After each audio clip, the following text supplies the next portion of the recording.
Chers internautes, bonjour, bonsoir, dépendant d'où vous nous suivez.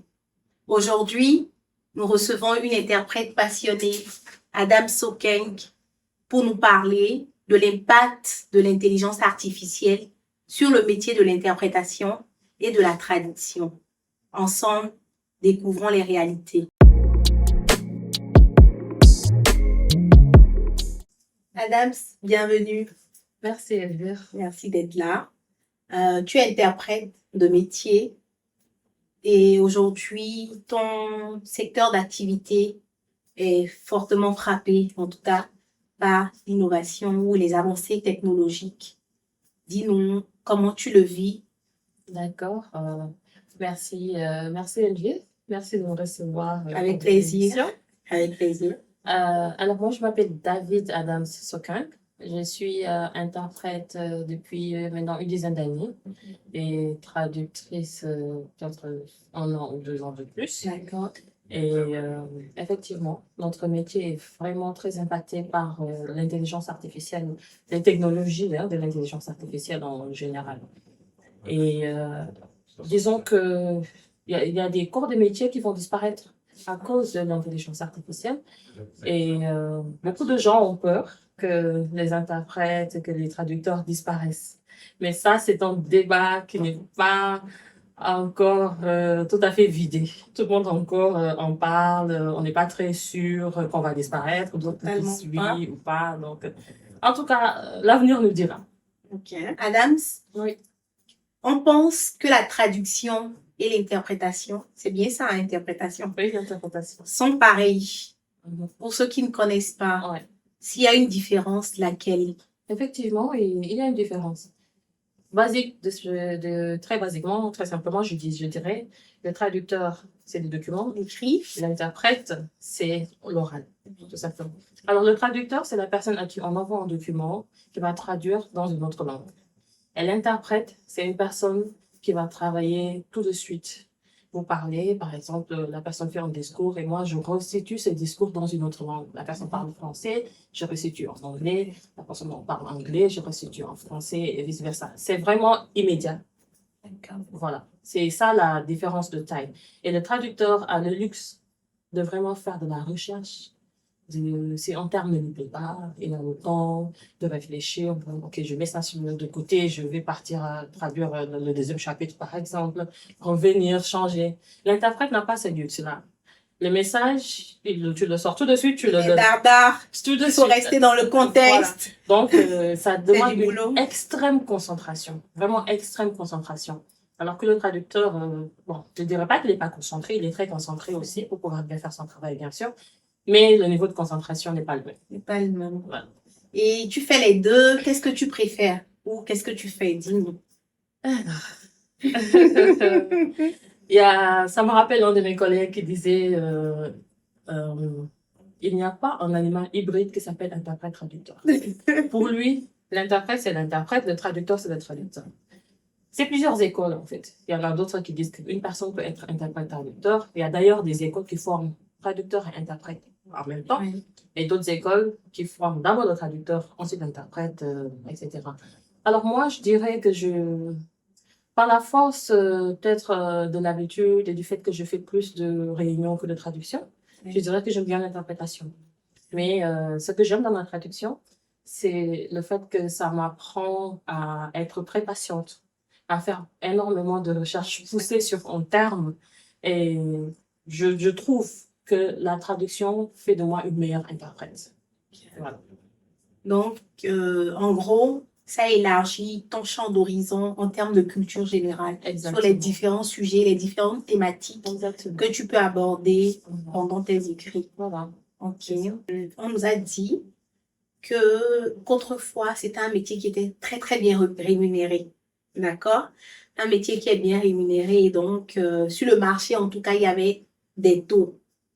Aujourd'hui, il y a des gens qui ne sont pas interprètes de profession, mais qui acceptent de porter cette casquette pendant des colloques, pendant des conférences, mais à vil prix. Effectivement. Et donc, comment les interprètes se sentent? Ça veut dire qu'aujourd'hui, là où il faut 2, 3 interprètes autrefois, aujourd'hui, ils en prennent un et pour payer vraiment un montant dérisoire.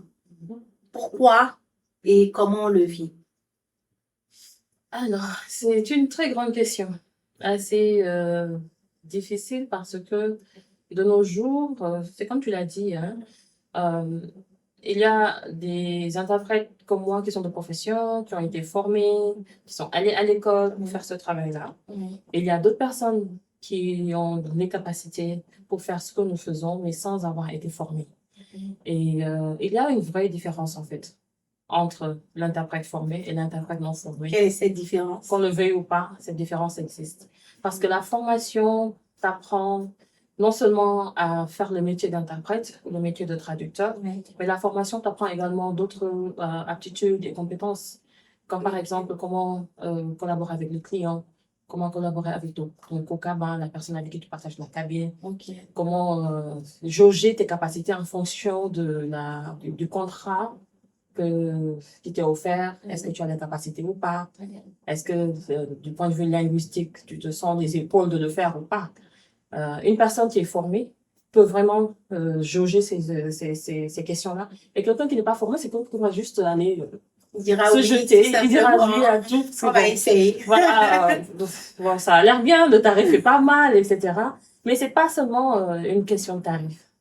Nous, on peut justifier les tarifs qu'on facture parce que tout simplement, ce sont des tarifs qui ont été négociés par l'Association internationale des interprètes de conférences avec certaines organisations ou bien par d'autres interprètes sur leur marché qui ont vraiment réussi à convaincre les clients de l'importance du travail que nous faisons et du fait que nous sommes à la base des indépendants. Même s'il y a des interprètes qu'on appelle des interprètes maison qui travaillent pour des organisations. Donc, on aura beau dire que nous sommes peut-être un peu trop payés. Moi, personnellement, je trouve que ce n'est pas le cas. Je pense. Est-ce que c'est pas toi qui aimes trop l'argent? Non. Bon, j'aime l'argent trop, tout le monde. Voilà. J'aime l'argent, je ne vais pas dire que je n'aime pas. Mais j'estime que de nos jours, par exemple, pour ce que nous faisons, il faudrait revoir vraiment certains tarifs avec certaines organisations, pas toutes. Donc, les tarifs se justifient justement parce que il y a la qualité du travail, il y a le fait que pour une réunion, aujourd'hui, si j'ai une réunion de 2 jours ou 3 jours demain, et que je reçois les documents, je dois prendre le temps de préparer des glossaires. Je dois prendre le temps de lire, de m'assurer que je comprends bien le sujet. Parce qu'encore une fois, être interprète ne veut pas dire forcément maîtriser tout.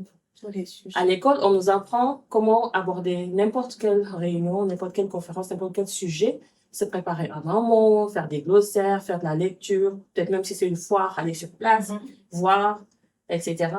Et comment faire pour vraiment convoyer, faire passer le message correctement. D'accord. C'est ça qu'on nous apprend à l'école. Maintenant, le temps qu'on prend pour faire ce travail-là, d'approche, de préparation de glossaire, etc. Ça, c'est un temps qui n'est pas payé. C'est comme aller à l'école tous les jours. Il faut aimer apprendre, il faut aimer lire. Voilà. Ce petit temps-là, ou petit ou pas, ça dépend du contrat. Du temps quand c'est même. du temps quand même de travail. Voilà. Donc, maintenant, quand tu es dans ta cabine et que tu es en train d'interpréter, c'est ton travail intellectuel. Et on sait très bien que le travail intellectuel, souvent, il est difficile à jauger, mesurer.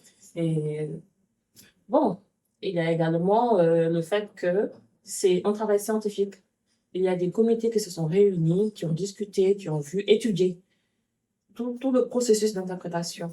Du moment où tu écoutes le message, le moment où tu l'enregistres dans ta tête, tu le traduis dans d'autres langues en utilisant le bon terme, la bonne terminologie, en utilisant la bonne, comment je dirais, la bonne vitesse. D'accord. Voilà. La rapidité des orateurs, le fait que certains ont des accents qui sont un peu compliqués parfois. Il y a tout ça. Beaucoup de facteurs. Beaucoup de facteurs qui sont pris en compte, justement, qui fait que qui justifie ce tarif. Et le dernier argument que je donnerai, c'est le fait que pour la plupart d'entre nous, nous sommes des interprètes freelance, c'est-à-dire que nous sommes à notre compte.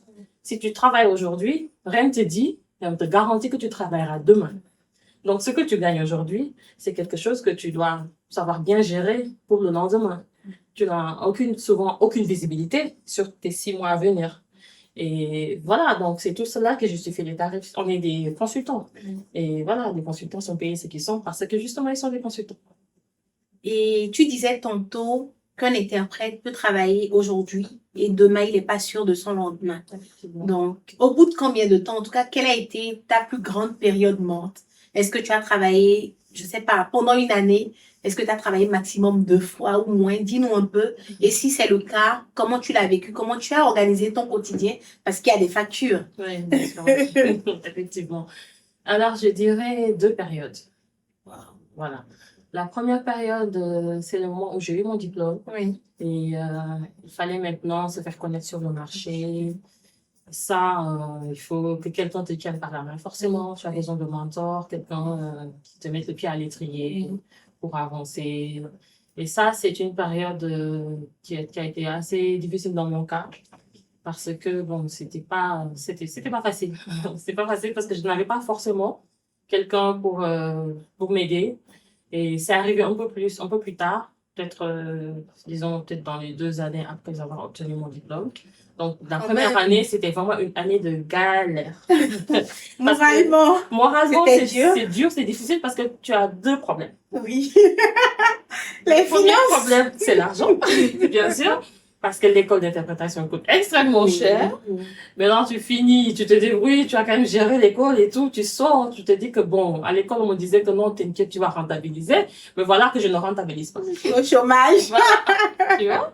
L'autre problème, c'est ce syndrome de l'imposteur. Je l'appelle ainsi, bon, nous l'appelons ainsi tous, parce que quand tu es élève-interprète et que tu n'as jamais été en cabine avant d'aller à l'école d'interprétation, comme ce fut mon cas, on a la terreur de la cabine, en fait. Moi, j'étais sûre et certaine que le premier jour que je m'assois dans une cabine et que je dis quelque chose, je vais faire des discours parallèles, je vais m'évanouir et tout. Donc, quand tu sors tout de suite de l'école et que tu fais pas de cabine muette, par exemple, tu vas dans les réunions avec tes collègues et puis tu te mets à côté, tu interprètes en même temps que, et puis tu t'enregistres, tu te réécoutes. Tu vois, quand tu n'as pas vraiment fait ça au tout début, quand tu viens d'avoir ton diplôme, et tu restes genre 1 an et demi de chômage, comme ça, à peu près, ce fut mon cas. Après, c'est terrifiant de vraiment commencer à travailler. Alors, ça, c'est vraiment la première période où j'ai vraiment galéré, pour ainsi dire. Période très difficile. Ça a été très difficile parce que moi, c'est les 2 problèmes que j'ai eu. Est-ce que je pourrais vraiment faire ce métier?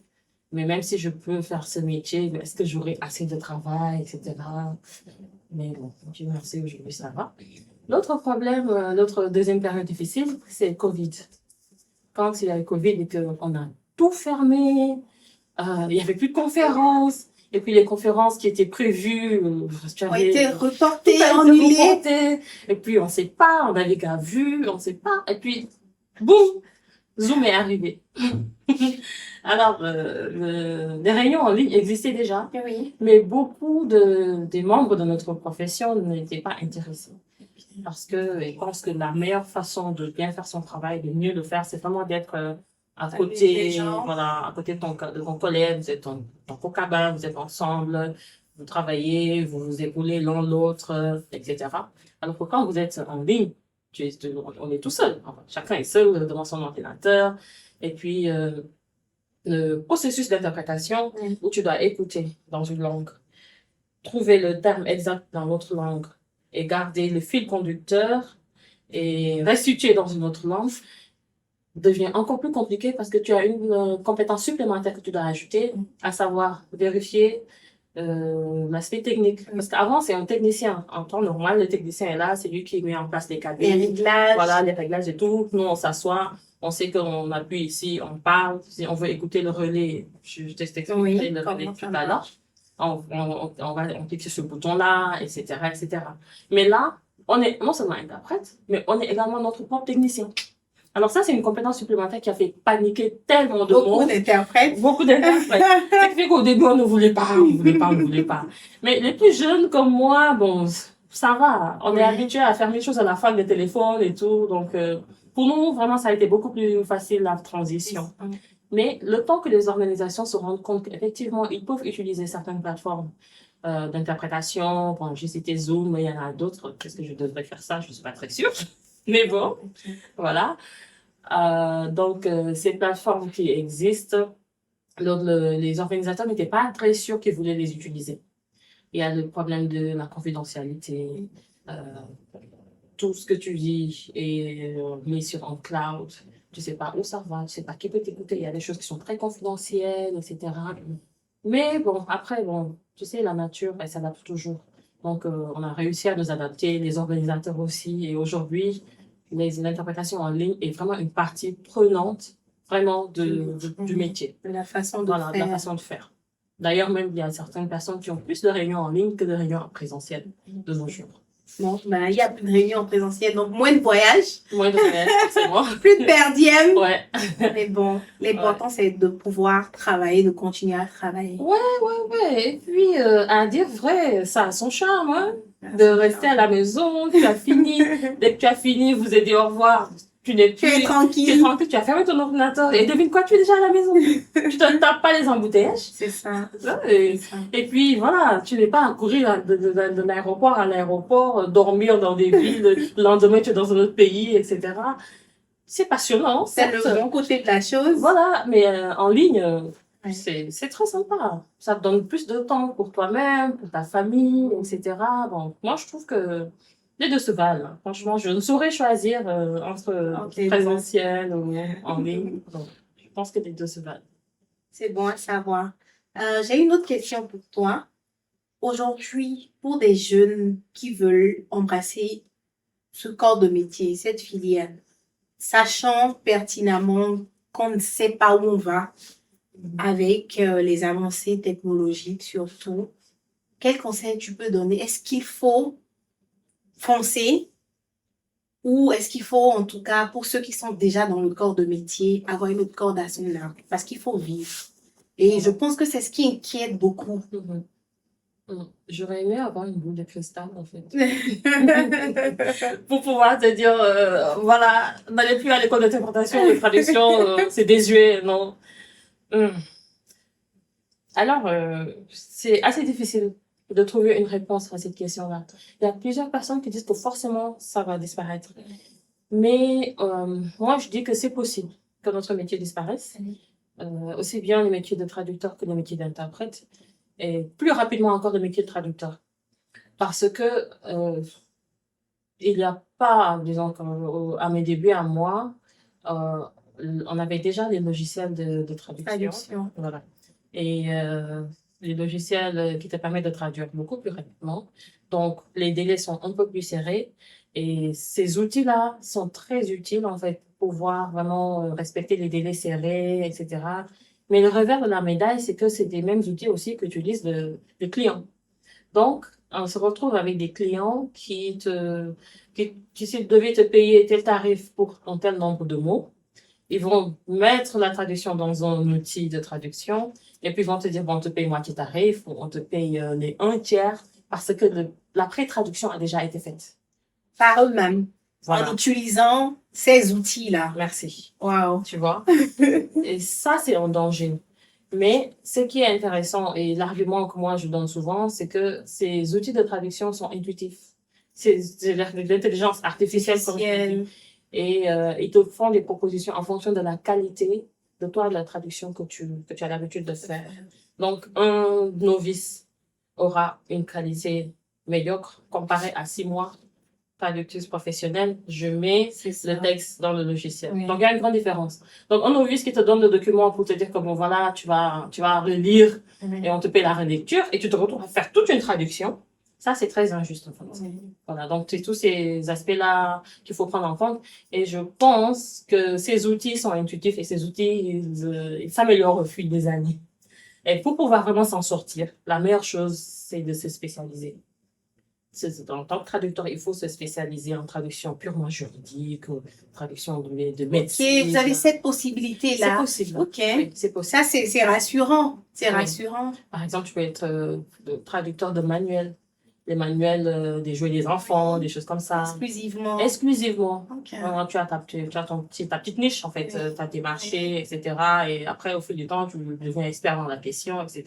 Ça, c'est possible. Okay. Mais si c'est pour la traduction générale, franchement, c'est pas conseillé. C'est pas conseillé. Et je te dirais de même également pour l'interprétation. Mais pour l'interprétation, on a encore, je pense, quelques belles années à venir. Combien d'années à ton avis? Je ne sais pas, parce que là, tout de suite et maintenant, il y a des réunions qui ne sont plus interprétées par des êtres humains, qui sont interprétées par par Des l'intelligence robots, artificielle. Oui. Et ça marche très bien. Les B2B, par exemple, les petites négociations, etc., ça se fait très bien. Et sur les réseaux sociaux, moi, je vois, par exemple, la dernière fois, j'ai vu des lunettes. Tu portes les lunettes, et puis tu parles avec la personne, et puis tu parles ta langue. Oh, Et j'aimerais puis la bien voir personne, ça. elle porte les lunettes, et puis elle lit la traduction de ce que tu dis. Donc, Wow. et puis dans plein de langues. Donc ça aussi, c'est de l'intéressant, c'est du travail de l'interprète qui est en train d'être volé, Ah. tu vois.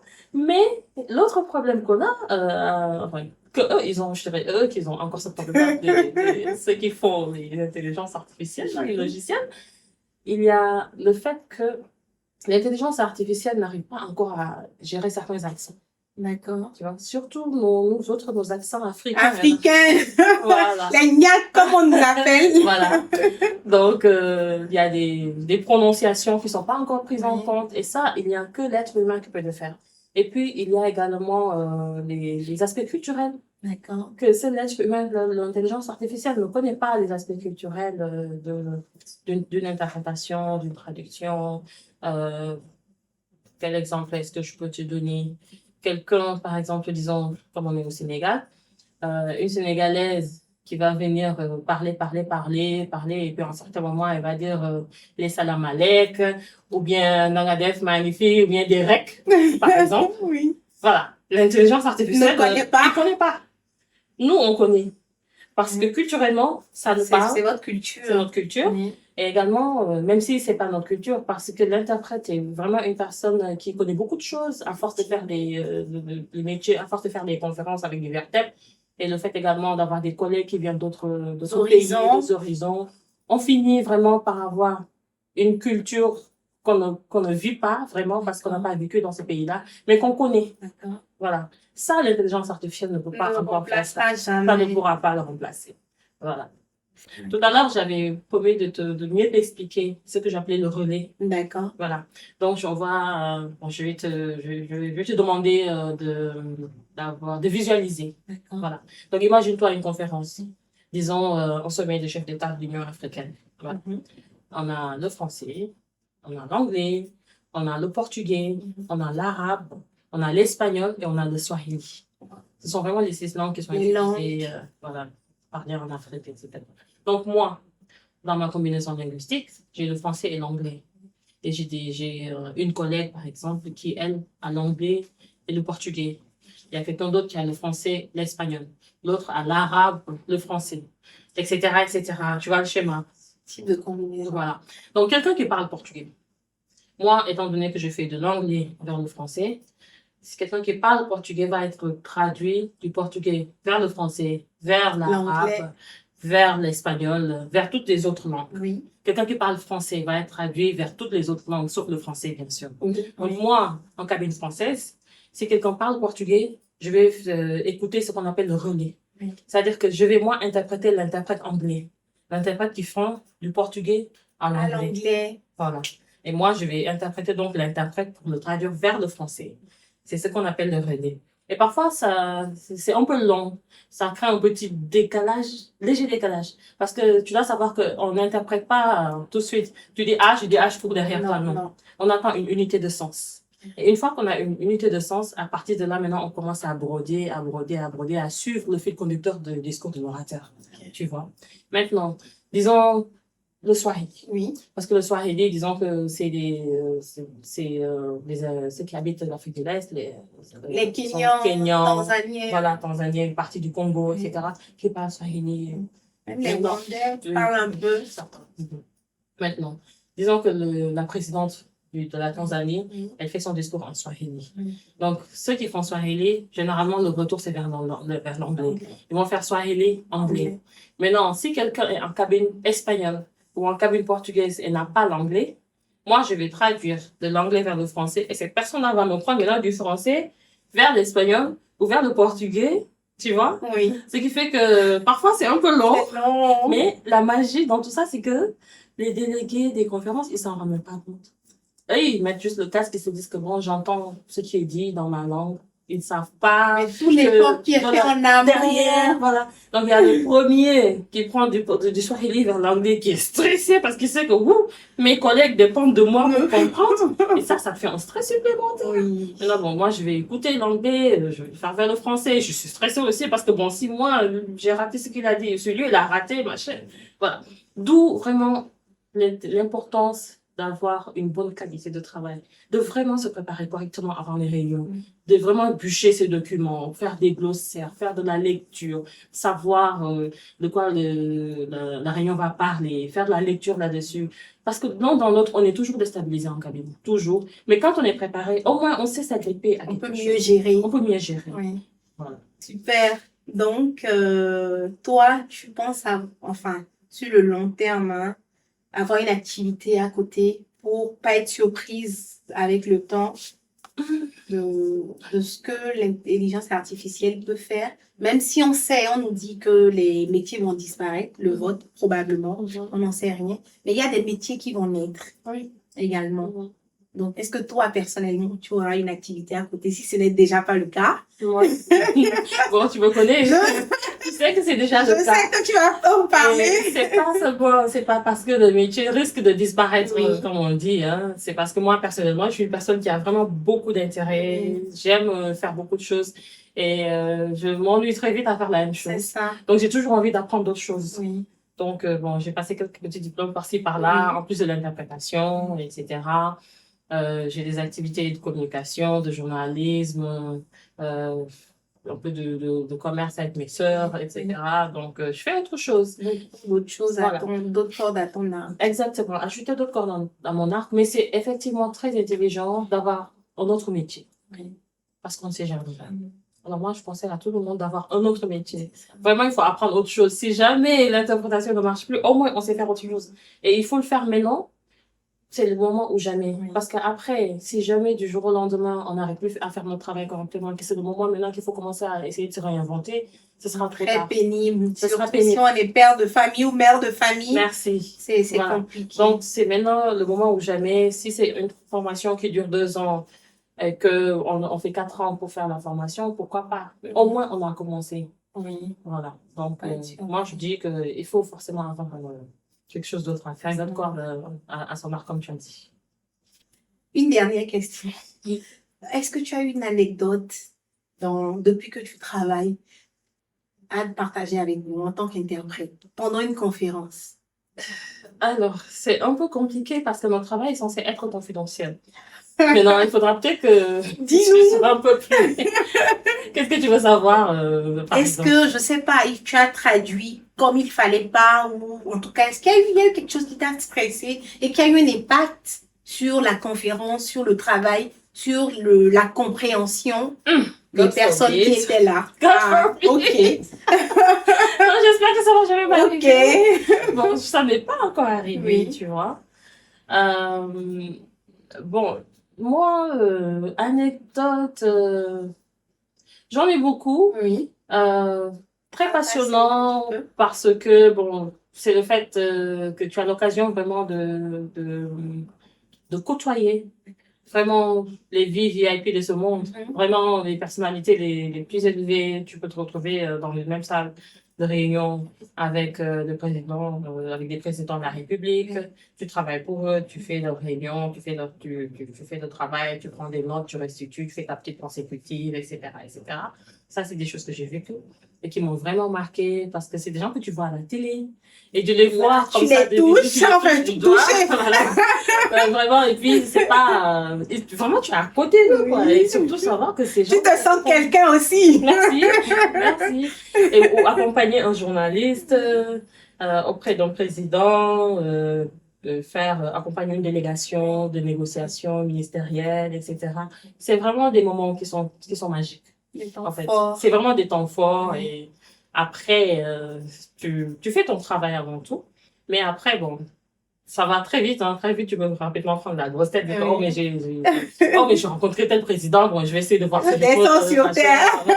Mais tu fais ton boulot et puis tu t'en vas. C'est vraiment des moments mémorables. Oui. Et surtout des moments où on prend des grandes décisions. Je fais un sommet de l'Union, disons, la CEDEAO en plein AES, par exemple, et tout. Des décisions se prennent, tu es là, tu entends. Ça, c'est des moments, c'est des choses vraiment mémorables. Voilà. Malheureusement, je peux pas te mettre. Oui, je comprends que ce soit du secret. confidentiel. Voilà, c'est confidentiel. En tout cas, merci pour le temps que tu as passé avec nous. Merci pour ton déplacement. Merci pour les différentes réponses. Et voilà. Et merci à toi de m'avoir invité. C'est un plaisir. C'est à cœur joie que je le fais. Tu es une personne très bienveillante. Tu sais de quoi je parle. Donc voilà. On va dire que je suis interprète ratée. Ouais, c'est vrai. Mais bon, je ne regrette absolument pas. Ouais, C'est pas mon destin. c'est ça. Et puis voilà. Merci. C'est ça, et j'aime bien ce que je fais, c'est le plus important. En tout cas, je te souhaite bon courage dans ta carrière. Merci. Et le meilleur. Merci. Merci encore. Abonnez-vous. Et bonne chance à toi Merci. pour la suite de ton Merci podcast. beaucoup. Abonnez-vous. Merci infiniment. Abonnez-vous. D'accord. Ok. C'est son anniversaire également. Donc, les internautes, dites-lui joyeux anniversaire. Merci. Abonnez-vous.